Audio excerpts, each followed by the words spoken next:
What's up, y'all? This is the main reason I wanted the M4 iPad Pro. I love the Magic Keyboard. I bought the other Magic Keyboard for the M2, but now I went and grabbed this bad boy. I think I'm gonna sell the other iPad and take the other Magic Keyboard back. I just had to have it, man. I wanted that function row so bad.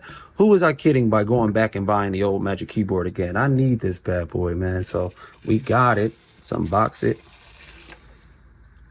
I'm super excited for this. I love the fact that the interior is that metal material like the MacBook. That's the main reason why I wanted this. The function row and the material inside. We all know this polyurethane rubber material gets super dirty, so I'm gonna have to deal with that again. I'm gonna take better care of this. I like this aluminum hinge that they got there. Let's open this bad boy up. This thing is beautiful. This thing is beautiful, man.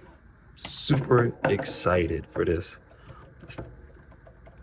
This function row. The escape key is weird. I played with this in the store.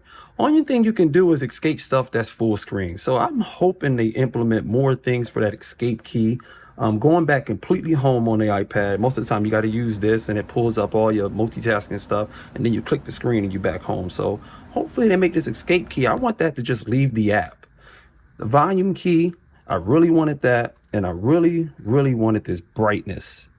I'm going to do a bunch of videos on this with the iPad. I'm so happy I got it. I mainly wanted it for me, but the upside is I can also use it for content. So I'm not really the type to buy something just so that I can upload it on YouTube, because my channel is small, so I don't have any expectations for this channel. But I am very excited about this. Also, this case is a lot darker than the old Magic Keyboard case. It's way darker. The other one had more of a gray to it, and this one is black. But that's it, y'all. I got a lot of videos coming, y'all. I'm out.